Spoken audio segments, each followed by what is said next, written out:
Εκφώνησης πανηγυρικού. Σεβασμιότατε, μετά τα ρήματα ζωής αιωνίου εκ του στόματός σας, κανονικά θα πρέπει να σωπάσω. Υπακοή κάνω, διακονία. Ευχηθείτε και ευλογείτε παρακαλώ. Πριν αρχίσουμε παρακαλώ, καθίστε όσοι μπορείτε, να μην κουράζεστε. Θα μιλήσουμε για 2 επετείους. Τον Μακεδονικό Αγώνα και τα ελευθέρια της Γουμένισσας. Θα μιλήσουμε για την ιστορία μας. Δεν φτάνουν. Πώς να φτάσουν 2 λόγια. Είναι ασέβεια. Είναι ασέβεια να ξεμπερδεύουμε με 2 μόνο λόγια τυπικά. Ας μας επιτραπεί να παρακάμψουμε για λίγο πρωτόκολλα, ιωθώτα και θυμοτυπίες και να μιλήσουμε για χάρη της ημέρας από καρδιάς. Θα τιμήσουμε την ημέρα κατά πώς της πρέπει. Παρακαλώ καθίστε. Εν πρώτης, τι ανταποδώσομεν το σεβασμιωτάτο και πατρί ημών Δημητρίο περί πάντων ον ανταπέδοκεν ημίν. Αποδίδουμε δέουσες, οφειλόμενες, εγκάρδιες, θερμότατες και ειλικρινείς μας ευχαριστίες προς τον σεβασμιότατο Μητροπολίτη μας Κύριο Δημήτριο και πνευματικό μας Πατέρα παιδιόθεν, εξαπαλών ον ήχων. Ευχαριστούμεν σοι Πάτερ και Δέσποτα υπέρ πάντων ον ίσμεν και ον ουκίσμεν, των φανερών και αφανών ευεργεσιών, των εις ημάς δι' ημών γεγεννημένων. Γνωρίζουμε σεβασμιότατε ότι προσκρούομεν στην ταπεινοφροσύνη σας, αλλά επιτρέψτε μας να μην φανούμε αγνώμονες και αχάριστοι. Ομολογούμεν την χάριν, κηρύττομεν τον έλεον, ουκρύπτομεν την ευεργεσίαν. Ευχαριστούμε σεβασμιότατε εκ βάθους καρδίας ιηκώς, κατά πάντα και διαπάντα, περί πάντων και πασών, ον ετύχομεν και απειλάυσαμεν παρημών, υλικόντε και πνευματικών, δωρεόντε και ευεργεσιών. Πάντων ένεκεν ευχαριστούμε. Και ευχόμεθα εγκαρδίως, ευγνωμόνος και προεορτίως, επί τη επικειμένη ονομαστική σας εορτή, έτη πολλά ευλογημένα και χαριτωμένα, να σας χαιρόμεθα. Να μιλά κάποιος εδώ σήμερα, σεβασμιότατε, πανωσιολογιότατε Άγιε Καθηγούμενε, σεβαστοί πατέρες, κύριε Υπουργέ, κύριε Δήμαρχε, κύριε Αντιδήμαρχε, κύριε Αντιπεριφερειάρχα, στρατηγέ, κύριε Αστυνομικέ Διευθυντά, αξιότιμοι άρχοντες του τόπου, εκπρόσωποι όλων των πολιτικών, στρατιωτικών και λοιπών αρχών, αγαπητοί συνάδελφοι εκπαιδευτικοί, κυρίες και κύριοι, αγαπητά παιδιά, αγαπητοί εν Χριστώ αδελφοί όλοι. Να μιλά κάποιος που δεν είναι Μακεδόνας σε εσάς, τους απογόνους των θρυλικών Μακεδονομάχων εδώ στην καρδιά της Μακεδονίας, στην ιστορική και πανέμορφη, την γραφική και ηρωική πρωτεύουσα της Παιωνίας, την πόλη της Παναγίας της Γουμένισσας, την πόλη που η Γουμένη της έχει την ίδια την Παναγία, στην πόλη όπου η Πινελόπη Δέλτα, η λάτρισσα της μακεδονικής γης και του μακεδονικού αγώνα, έζησε έστω για λίγο, γνώρισε, έγραψε και δόξασε με τα μυστικά του βάλτου. Να μιλά κάποιος εδώ τόσο κοντά στο θρυλικό βάλτο των Γιαννητσών, στο κατεξοχήν θέατρο των επιχειρήσεων του μακεδονικού αγώνα, είναι κάτι το ιδιαίτερο. Ο λόγος αποκτά ιδιαίτερη συγκινησιακή φόρτιση. Είναι όντως αγιασμένα τα χώματα και οι αγώνες που δόθηκαν και εμείς ταπεινοί προσκυνητές. Να μιλά κάποιος εδώ για τον μακεδονικό αγώνα είναι σαν να λέει «Ελάτε να σας δείξω τα αμπελοχώραφά σας».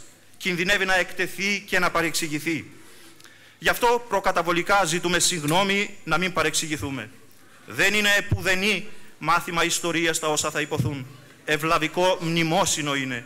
Χρέος και απόδοση τιμής και ευγνωμοσύνης προς εσάς, τους πατέρες σας και τους προγόνους σας. Ευλαβικά κλείνουμε γόνοι καρδίας προς όλους τους ένδοξους Μακεδονομάχους και την πολύπαθη και θρυλική και ένδοξη και ελληνικότατη Μακεδονία μας. Στις αρχές του περασμένου αιώνα, κατά μεσής του μακεδονικού αγώνα, κάποιος ευφυής Έλληνας διπλωμάτης προσπαθεί να αφυπνίσει το κοιμισμένο ελληνικό κράτος λέγοντας «Ας πεύσουμε να σώσουμε τη Μακεδονία και η Μακεδονία θα μας σώσει». Στις μέρες μας, λίγα χρόνια πριν, κάποιος λέει «Η Μακεδονία θα σώσει την Ελλάδα», γιατί κάποια Ελλάδα αποφάσισε να αυτοκτονήσει. Και η Μακεδονία είναι αυτή που κρατά ψηλά τα λάβαρα, με τέτοιες ιστορίες, αναμνήσεις, με την ιστορική μνήμη καθάρια, χωρίς σκοπιμότητες, χωρίς υπολογισμούς, χωρίς έξωθεν εντολές, χωρίς υπαγορεύσεις. Γι' αυτό καλό θα ήταν όλοι οι Έλληνες να έρχονται από καιρού εις καιρόν εις την Μακεδονία και να προσέχουνε που πατάνε, γιατί σε κάθε βήμα μπορεί να πατήσεις χώμα ιερό, μπορεί να πατήσεις έναν τάφο, μπορεί να πατήσεις ένα λείψανο. Είναι διάσπαρτος ο τόπος από θυσία. Αυτή η θυσία μας δίνει ζωή, αυτή η θυσία μας συντηρεί και είναι το αντίδοτο της παγκοσμιοποίησης που θέλει όλα να τα ισοπεδώσει. Να μην μιλάμε για αγώνες, να μην μιλάμε για θυσίες. Σε πείσμα των καιρών επιμένουμε να μιλάμε για αγώνες, για θυσίες που εμπνέουν, συγκινούν και μας οδηγούν. Οι αγώνες του έθνους είναι ιεροί και δεν προσφέρονται για καπηλεία από κανέναν.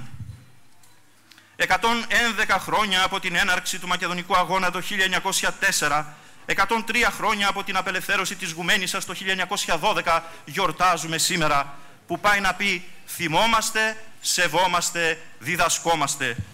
Αγαπητά παιδιά, απευθύνομαι σε εσάς, γιατί για εσάς γίνονται οι ομιλίες.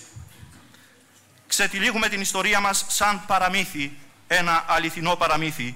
Ακούστε το. Σαν πανέμορφη νύμφη, πλούσια σε ομορφιές, πρικισμένη με ιστορία, με πολιτισμό, με ταυτότητα, με παράδοση ελληνική.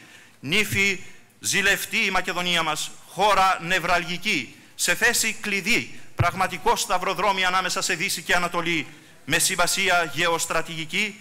Δεν είναι δυνατόν να ξεφύγει τα ζηλόφθονα βλέμματα αυτών που σε κάθε εποχή ωραίγονται τις ομορφιές και τα θέλγητρά της και θέλουν να την κατακτήσουν. Υποφέρει πολλά η πολύπαθη και θρυλική του Αλεξάνδρου η χώρα. Στο διάβα των αιώνων, στην πολυκύμαντη και πολυχιλιετή ιστορία της, ένα μόνο επεισόδιο από τα πιο πρόσφατα είναι ο Μακεδονικός Αγώνας που τιμούμε τούτες τις μέρες κάθε χρόνο. Λίγα λόγια ως ελάχιστο φόρο τιμής και ευγνωμοσύνης απέναντι σε εκείνους που έπεσαν για τη λευτεριά της, αλλά και απέναντι σε αυτούς που θα έρθουν, τους αγέννητους νεκρούς, που θα παραλάβουν τη σκητάλη και πρέπει να ξέρουν ατόφια, απαραχάρακτη και απαρασάλευτη την ιστορία. Στα τέλη του 19ου και τις αρχές του 20ου αιώνα, η ακροτηριασμένη και ψυχοραγούσα Οθωμανική Αυτοκρατορία κρατά ακόμα σκλάβα τη Μακεδονία. Οι συνθήκες και οι συγκυρίες καθυστερούν να σημάνουν για αυτήν το σήμαντρο της λευτεριάς 100 περίπου χρόνια. 100 περίπου χρόνια περισσότερη σκλαβιά. Και όταν επιτέλους οι συνθήκες οριμάζουν, ξεσπά αυτό που αποκαλούμε Μακεδονικό Αγώνα και συμβατικά οριοθετείται μεταξύ των ετών 1904-1908. Δηλαδή, ο διμέτωπος αγώνας των Ελλήνων εναντίον Τούρκων και Βουλγάρων για την απελευθέρωση της ελληνικότατης Μακεδονίας μας και την ένωσή της με την μητέρα Ελλάδα. Στην Οθωμανική Αυτοκρατορία που καταρρέει αρχίζει να εκδηλώνεται ένας σφοδρός ανταγωνισμός μεταξύ των εθνοτήτων της Βαλκανικής για την διεκδίκηση των εδαφών της. Θύμα αυτού του ανταγωνισμού πέφτει και η Μακεδονία μας. Με ακατάσχετη βουλημία πέφτουν πάνω της να την κατασπαράξουν, να την διεκδικήσουν, να τη σκλαβώσουν πριν ακόμα ελευθερωθεί. Απ' τη μια σκλαβιά στην άλλη. Δεν έχει φύγει ακόμη ο Τούρκος και δείχνει απειλητικά τα δόντια του ο Βούλγαρος. Στενάζουν για άλλη μια φορά οι Μακεδόνες απ' την αγριάδα, την φρίκη, τον όλεθρο που σκορπούν τα βουλγαρικά κομιτάτα, που θέλουν σώνει και καλά να βαφτίσουν τη Μακεδονία βουλγαρική. Έτσι ορίζουν τα συμφέροντα, η διπλωματία και η προπαγάνδα. Η Μεγάλη Βουλγαρία, όπως προβλέπει η συνθήκη του Αγίου Στεφάνου του 1878, είναι το όχημα της Ρωσίας στην προσπάθειά της να εκπληρώσει τον προαιώνιο στόχο της, την έξοδό της στη Μεσόγειο. Θύμα για άλλη μια φορά η Μακεδονία μας. Οι Βούλγαροι την εποφθαλμιούν, θέλουν να την προσαρτήσουν, να την κάνουν δική τους. Στην αρχή προσπαθούν να πείσουν τον ελληνικό πληθυσμό να ξεσηκωθούν μαζί για να αποκτήσουν την αυτονομία τους. Με την ψευτοεπανάσταση του Ήλιντεν στις 20 Ιούλη 1903 υπόσχονται ελευθερία. Όταν οι Έλληνες συνειδητοποιούν την παγίδα ότι δεν πρόκειται να ελευθερωθούν, αλλά να αλλάξουν τύραννο και κατακτητή περνώντας από τους Τούρκους στους Βούλγαρους και αντιστέκονται, τότε πλημμυρίζει η μακεδονική γη με κομιτατζίδες που προκαλούν τρόμο. Φανερώνουν το πραγματικό αποτρόπαιο πρόσωπό τους και τις αληθινές τους βλέψεις στα βουλγαρικά κομιτάτα. Προσπαθούν με τη βία να εκβουλγαρίσουν τους Έλληνες Μακεδόνες. Όργανό τους η βουλγαρική εξαρχία, η σχισματική βουλγαρική εκκλησία που πραξικοπηματικά αποκόπτεται από το Οικουμενικό Πατριαρχείο το έτος 1870. Παντού, σε κάθε πόλη, σε κάθε χωριό της Μακεδονίας, ένας αδυσόπιτος ανταγωνισμός μεταξύ εξαρχικών Βουλγάρων και πατριαρχικών Ελλήνων. Σημείο αναφοράς η εκκλησιά και το σχολείο. Όποιος ελέγχει αυτά τα δύο, Όποιος έχει τα 2/3 του πληθυσμού δικά του, αυτός κάνει κουμάντο. Έλληνας ο παπάς και ο δάσκαλος, ελληνικό το χωριό. Βούλγαρος ο παπάς και ο δάσκαλος, βουλγαρικό το χωριό ή η πόλη αντίστοιχα. Όπου όμως οι Βούλγαροι δεν μπορούν να επιβάλλουν το δικό τους παπά και δάσκαλο, εφορμούν πάνωπλοι κομιτατζίδες σε άοπλα χωριά, σκορπώντας το θάνατο με όργιο σφαγών, βασανιστήριων, με φωτιά και τσεκούρι. Καίνε, βιάζουν, σκοτώνουν, αποκεφαλίζουν. Αρχίζουν από τους ιερείς, δασκάλους, προεστούς και εξαντλούν τη θηριωδία τους στα γυναικόπαιδα. Χύνεται αίμα μαρτύρων και ηρώων πολλοί. Μαρτυρούν πολλοί. Γράφει στα απομνημονεύματά του ο θρυλικός δεσπότης Καστορίας Γερμανός Καραβαγγέλης. Όταν φτάνω στην Καστοριά βρίσκω τον κόσμο σε άθλια κατάσταση. Οι Τούρκοι από μίσος για την Ελλάδα υποστηρίζουν τις βουλγαρικές αξιώσεις. Οι βλέψεις των Βουλγάρων φτάνουν ως τον Αλιάκμονα. Η επίσημη Ελλάδα κοφεύει και καθεύδει. Ο Μητροπολίτης αποφασίζει να δράσει μόνος του. Έφυπος ή πεζός με το πιστόλι κάτω από τα ράσα, περιοδεύει στα τρομοκρατημένα χωριά, ανοίγει τις φραγισμένες εκκλησιές, λειτουργεί με την πειθό των λόγων και των όπλων, αναπτερώνει το ηθικό του λαού. Αυτές οι συνθήκες επικρατούν στη Μακεδονία στα τέλη του 19ου και τις αρχές του 20ου αιώνα. Και αυτό που οφείλει και δεν κάνει, δηλαδή την υπεράσπιση και απελευθέρωση της Μακεδονίας, αυτό που οφείλει και δεν κάνει το αδύναμο, ισχνό, αρτηριοσκληρωτικό, φοβικό και ητοπαθές, λόγω και του ατυχούς ελληνοτουρκικού πολέμου του 1897, αυτό που οφείλει και δεν κάνει το αθηνοκεντρικό ελληνικό κράτος, το κάνουν οι Έλληνες.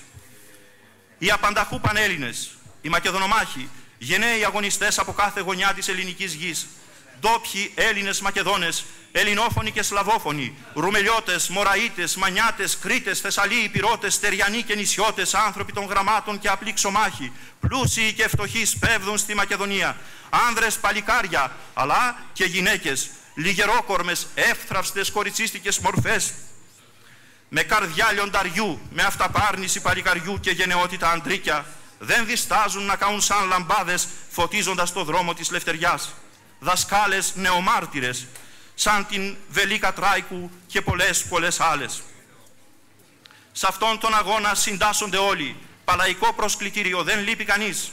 Παρόντες διπλωμάτες όπως ο Ίωνας Δραγούμης, πρόξενοι όπως ο Λάμπρος Κορομιλάς, εκδότες όπως ο Δημήτριος Καλαποθάκης. Και όταν ο αγώνας μεταφέρεται στις πόλεις, μειούνται και άλλοι. Τραπεζίτες, γιατροί, υπάλληλοι, έμποροι, φαρμακοποιοί, τυπογράφοι, επιστήμονες, τεχνίτες, σιδηροδρομικοί, μαθητές. Τεράστια η συμβολή και των γυναικών στελεχώνουν τα πολιτιστικά και κοινωνικά σωματεία. Ένας ολόκληρος λαός, σύσσωμος ο ελληνισμός για τη σωτηρία της Μακεδονίας. Παρούσες και οι κεφαλές, ηρωικοί απλοί λεβίτες, φλογεροί ιεράρχες, που στέλνει στις Μακεδονικές Μητροπόλεις ο εμπνευσμένος Πατριάρχης Ιωακήμ ο Τρίτος, διαισθανόμενος τον θανάσιμο κίνδυνο. Το αίμα τους βράζει από Χριστό και Ελλάδα. Ο θρυλικός Καστορίας Γερμανός Καραβαγγέλης, ο Γρεβενών Εμιλιανός, ο Στρομνίτσης Γρηγόριος, ο Δράμας Χρυσόστομος Καλαφάτης, ο μετέπειτα Σμύρνης, εθνομάρτυρας το 22 και Άγιος και άλλοι πολλοί. Πολέμαρχοι, οι γενναίοι καπεταναίοι, που τα πολεμικά τους ψευδόνυμα γίνονται τραγούδι και θρύλος, γίνονται η ελπίδα του καταδυναστευόμενου λαού. Η μνημοσύνη τους απαραίτητη. Τα ονόματά τους προσκλητήριο όχι νεκρών, αλλά δίπτυχα μαρτύρων και ηρώων. Οπλαρχηγοί ντόπιοι όπως η καπετάν Κώτας, Παύλος Κύρου, καπετάν Γκόνος, καπετάν Βαγγέλης, καπετάν Ταλίπης, καπετάν Μητρούσης, καπετάν Ραχοβίτης, καπετάν Φαρμάκης, καπετάν Τσίτσιος και άλλοι πολλοί από μακριά, από κάθε γωνιά της ελληνικής γης, όπως η καπετάν Άγρας, καπετάν Βάρδας, καπετάν Ακρίτας, καπετάν Μπούας, καπετάν Κόρακας, καπετάν Νικηφόρος, καπετάν Φούφας, καπετάν Ρούβας, οι Κρήτες, Καούδης, Βρανάς, Δικόνιμος Μακρύς και άλλοι πολλοί. Κληρικοί, στρατιωτικοί, λαϊκοί, όλοι μαζί, ενωμένοι σύσσωμοι για τον κοινό αγώνα, για τον κοινό σκοπό, την απελευθέρωση της Μακεδονίας. Σε αυτή τη χωρία των μαρτύρων αλλά και των ηρώων, σύμφωνα με το πρόσταγμα του δεσπότη Γερμανού, φτάνουν πια οι μάρτυρες, τώρα χρειάζονται ήρωες. Σε αυτή τη χωρία πρώτος μεταξύ ίσων ο Παύλος Μελάς, ο πρωτομάρτυρας, η μορφή σύμβολο και συνώνυμο του μακεδονικού αγώνα. Στις 24 Φλεβάρι 1904 φτάνουν στη Μακεδονία 4 Έλληνες αξιωματικοί μεταμφιεσμένοι σε ζωέμποροι. Ρωτούν, παζαρεύουν, αλλά δεν αγοράζουν. Έρχονται για εκτιμήσεις και επισημάνσεις. Τα ονόματά τους Παπούλας, Κοντούλης, Κολοκοτρώνης, Μελάς. Στις 10 Ιούλη του ίδιου έτους ο Παύλος Μελάς φτάνει για δεύτερη φορά στη Μακεδονία με το ψευδόνυμο Πέτρος Δέδες. Μιλάει σε προύχοντες και χωρικούς, μιλάει στις ψυχές τους. «Αδέρφια μας, ήρθαμε να σας βοηθήσουμε. Φέρνουμε μαζί μας μόνον αγάπη, πατριωτισμό και παλικαριά. Με αυτά και με τα όπλα που σας φέρνουμε θα σας βοηθήσουμε να υπερασπιστείτε τον εαυτό σας. Να γιατί στις καρδιές και στις συνειδήσεις μας δικαιούται και κατέχει περίοπτη θέση σαν Άγιος του Μακεδονικού Αγώνα για την ανιδιοτέλεια και την αγνότητα των προθέσεών του. Στις 18 Αυγούστου 1904 φεύγει για τρίτη και τελευταία φορά από την Αθήνα με προορισμό και πάλι την Μακεδονία. Ως καπετάν Μίκης Ζέζας αυτή τη φορά, από τα ονόματα των παιδιών του Μίκης και Ζέζα, ζωή. Ούτε η αγάπη για τη γυναίκα του την Αταλία και τα παιδιά του κατορθώνει να τον κρατήσει μακριά από την πολύ αγαπημένη του Μακεδονία. Η καρδιά του φλέγεται κυριολεκτικά από αγάπη. Είναι σφοδρά ερωτευμένος ο Παύλος Μελάς με την Μακεδονία. Άλλωστε έλκει την καταγωγή του από αυτήν. Άνθρωπος βαθύς, ουσιαστικός, του χρέους, του καθήκοντος, της ευθύνης, εγκαταλείπει ανέσεις, τιμές, πλούτη, δόξες, καριέρα, αξιώματα, οικογενειακή θαλπορή, τα εγκαταλείπει όλα χάριν του χρέους, χάριν της πατρίδος. Έρχεται στη Μακεδονία σαν καλός στρατιώτης, σαν καλός σπορέας, σπέρνει τον σπόρο της λευτεριάς, γίνεται ο ίδιος σπόρος, θυσιάζεται. Να γιατί κλείνουμε ευλαβικά αγώνη καρδίας αυτών και σε όλους τους ήρωες Μακεδονομάχους που θυσιάστηκαν για να αναπνέουμε εμείς σήμερα ελεύθερα. Και για έναν επιπλέον λόγο αποτείουμε ελάχιστο φόρο τιμής και ευγνωμοσύνη στη θυσία τους, γιατί αισθανόμαστε την ανάγκη να αποκαταστήσουμε τη μνήμη τους και να ζητήσουμε συγγνώμη για όσα βλάσφημα και εξευτελιστικά ακούγονται στις μέρες μας για τα πρόσωπα, τις προθέσεις, τις θυσίες τους. Τρίζουν τα κόκαλα των ηρώων. Τόσο αίμα κι ούτε ένα ευχαριστώ. Προκαλεί ιδιαίτερο πόνο. Είναι λυπηρό ότι η θυσία όλων αυτών λιδωρείται, κοροϊδεύεται σήμερα από πολλούς. Χαρακτηρίζονται με τους πιο ταπεινούς και απέσιους χαρακτηρισμούς, με τα μέτρα και τα σταθμά της εποχής, της διεθνοποίησης, της παγκοσμιοποίησης, της υποτέλειας, του εξευτελισμού και της γελιοποίησης, επιτρέψτε μου να πω σεβασμιότατε, και της γελιοποίησης των λαών και της ιστορίας τους, με τα μέτρα και τα σταθμά του συστήματος, έπαψαν πια να είναι, δεν θεωρούνται ήρωες.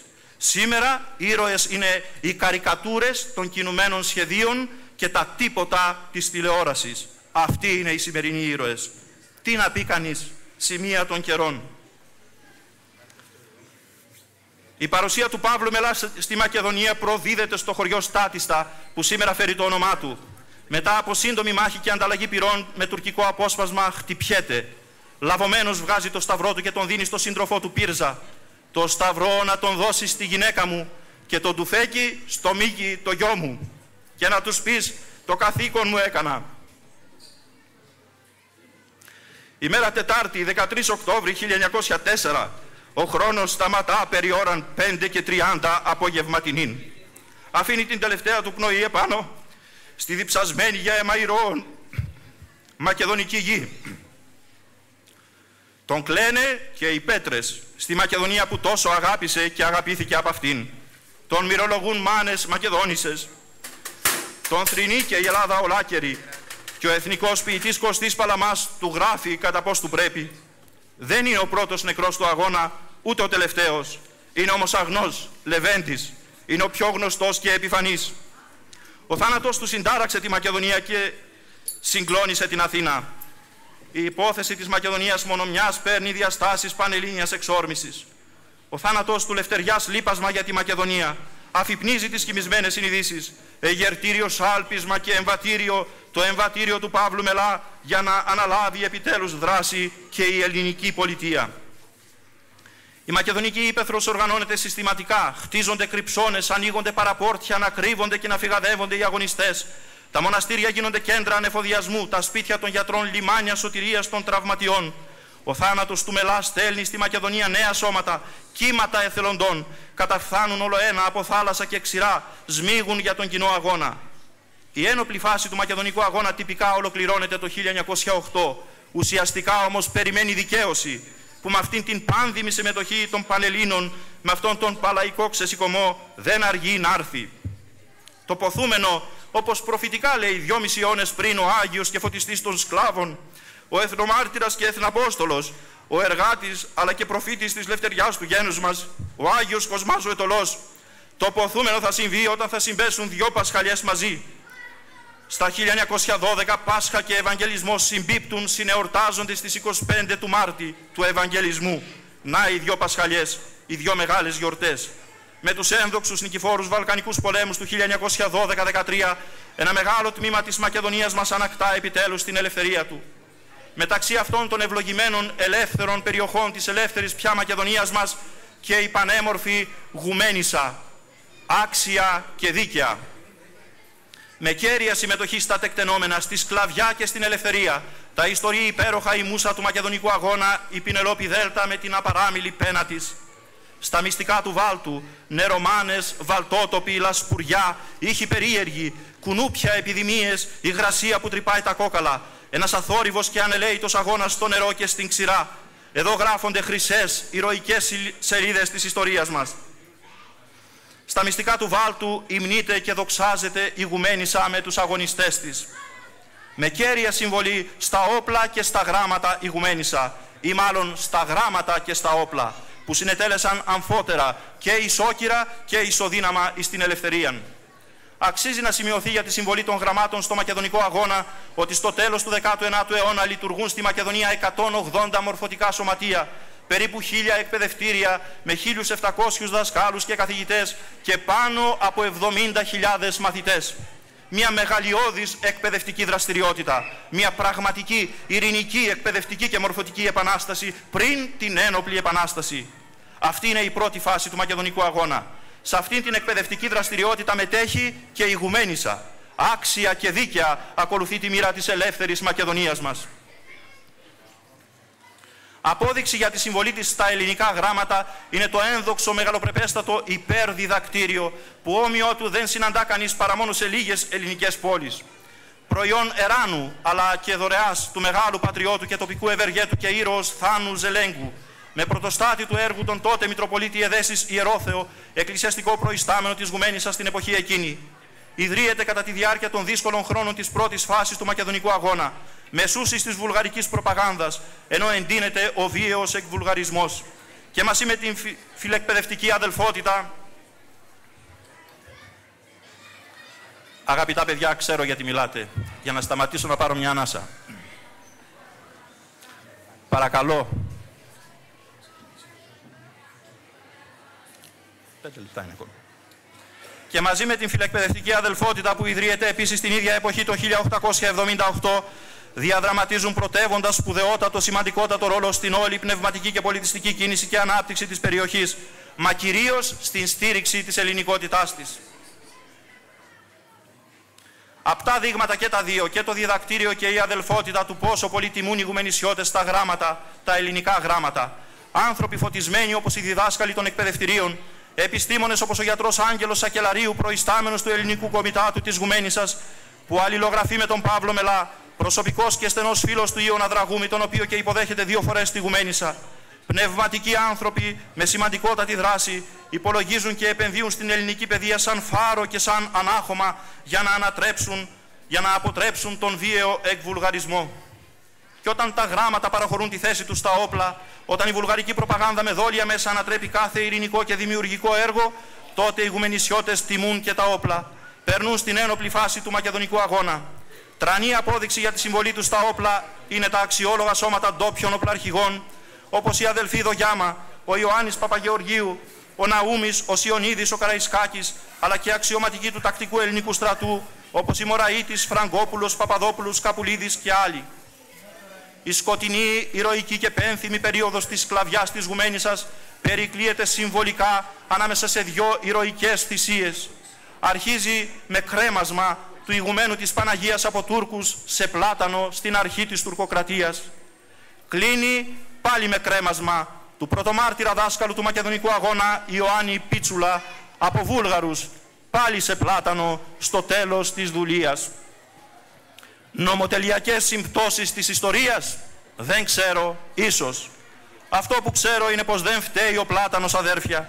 Της λευτεριάς είναι το δένδρο όπου κρεμιούνται, θυσιάζονται οι ήρωες αγωνιστές. Γιατί έτσι είναι η ελευθερία. μυστήριο και παράξενο δένδρο που ποτίζεται με αίμα, ποτίζεται και θεριεύει μόνον με αίμα. Στοιχειωμένη ανάμεσα σε δύο συμβολικές θυσίες η σκλαβιά της γουμένισσας. Στεριωμένη όχι σε μία, σαν το θρυλικό γιοφύρι της Άρτας, αλλά σε αμέτρητες θυσίες, γνωστές και άγνωστες. Στεριωμένη η ελευθερία της, η ελευθερία σας, η ελευθερία της πόλης της ηγουμένης Παναγιάς, της ηγουμένισσας, της γουμένισσας. Γουμένισσα η Παναγιά, γουμένισσα και η πόλη, εγγυήτρια της ελευθερίας σας η ίδια η Παναγία. Τι υπερμάχο στρατηγό τα νικητήρια, στην Παναγία μας οφείλονται τα ευχαριστήρια. Μεγάλη σας τιμή, μεγάλη και η ευθύνη, δικιά σας η τιμή, δικιά σας και η ευθύνη. Η λαμπρή μέρα της Λευτεριάς ξημερώνει επιτέλους και για τη γουμένισσα στις 23 Οκτώβρη 1912. Μετά την νικηφόρα ιστορική μάχη των Γιαννιτσών, δύο μεραρχίες του ένδοξου ελληνικού στρατού, η Τετάρτη και η Έκτη, εισέρχονται θριαμβευτικά, απελευθερωτικά, λυτρωτικά και στη γουμένισσα, αποτινάσσοντας ζυγό μακραίωνης πικρής δουλείας και σκλαβιάς 5 περίπου αιώνων. 23 Οκτώβρη 1912, 23 Οκτώβρη 2015. 103 χρόνια ελεύθερης ζωής, ελευθερίας και δημιουργίας για την ηρωική σας πόλη. Ευχόμαστε να μην τελειώσουν ποτέ. Με τους ένδοξους νικηφόρους Βαλκανικούς πολέμους του 1912-13, ένα μεγάλο τμήμα της Μακεδονίας ανακτά επιτέλους την ελευθερία του. Το υπόλοιπο όμως μέρος της πολύπαθης Μακεδονίας μας γίνεται δυστυχώς για μία ακόμη φορά σπονδί στη θυσία των συμφερόντων. Γίνεται βορρά της διεθνούς διπλωματίας, της προπαγάνδας και δυστυχώς προγεφύρωμα για νέες περιπέτειες, για νέες προκλήσεις, επιβουλές και παραχαράξεις της ιστορίας και της αλήθειας. Υποφέρει πολλά, όμως ζει και θα ζει για πάντα η χώρα του Μεγαλέξανδρου.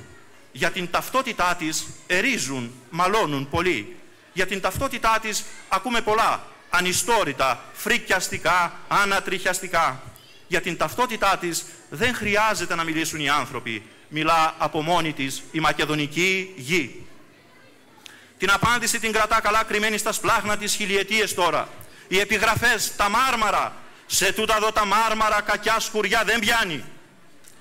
Τα αγάλματα, τα ερείπια κτηρίων και ναών, οι τάφοι, τα χρυσαφικά, τα νομίσματα, τα κοσμήματα, τα κτερίσματα των τάφων, ό,τι μα ό,τι, οι τοιχογραφίες, τα ψηφιδωτά, οι επιγραφές, ό,τι μα ό,τι ανακαλύπτει και αποκαλύπτει η αρχαιολογική σκαπάνη, όλα μα όλα ελληνικά.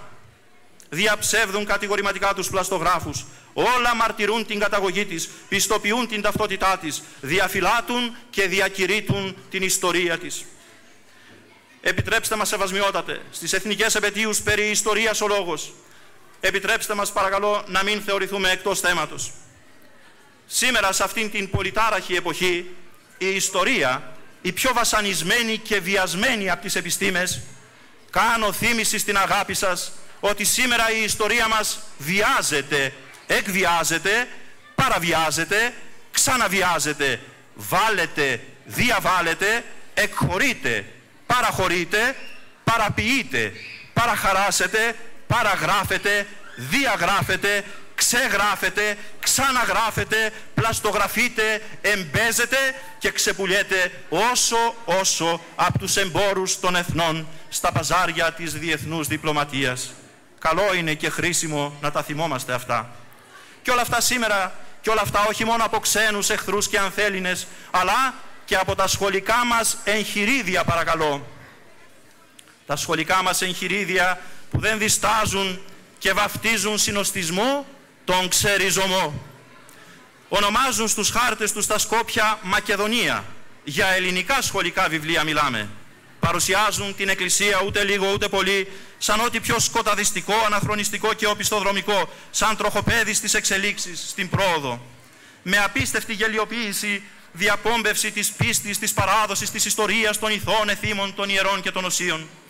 Με την ελληνική μας γλώσσα να φθήνει, να μαραζώνει με την πρωτόγνωρη συρρίκνωση και κακοποίηση που υφίσταται και πάλι πρωτίστως από τα ίδια τα σχολικά μας εγχειρίδια.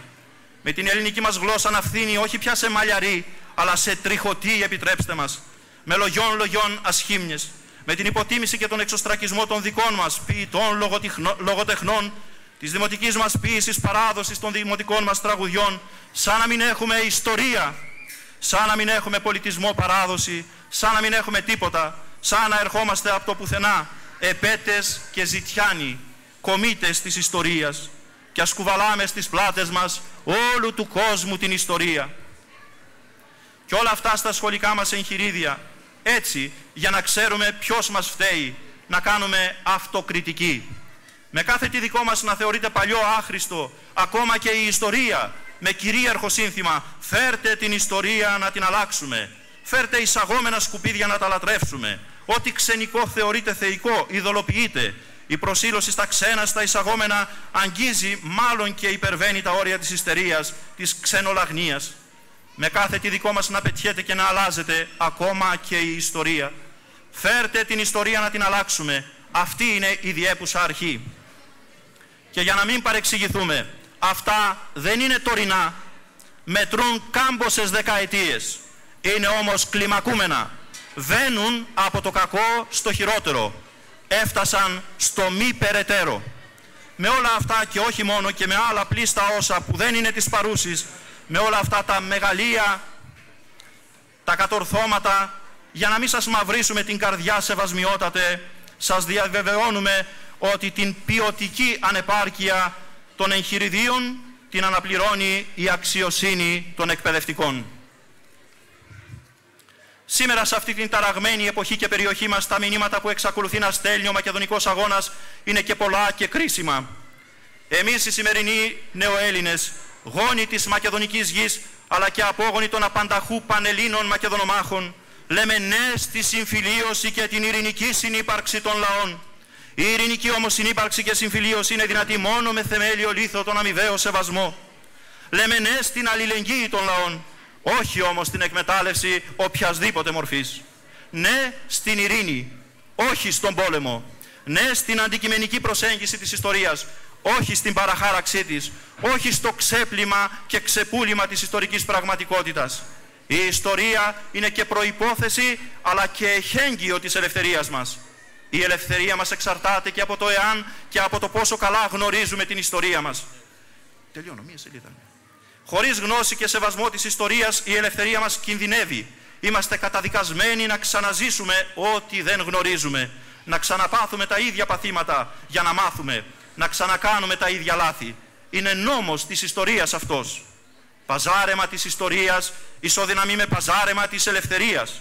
Και η ελευθεριά μας, αδέρφια, είναι ακριβή, γιατί είναι πληρωμένη και κερδισμένη με αίμα. Γι' αυτό δεν παζαρεύεται, δεν αγοράζεται, ούτε πουλιέται, δεν διαπραγματεύεται.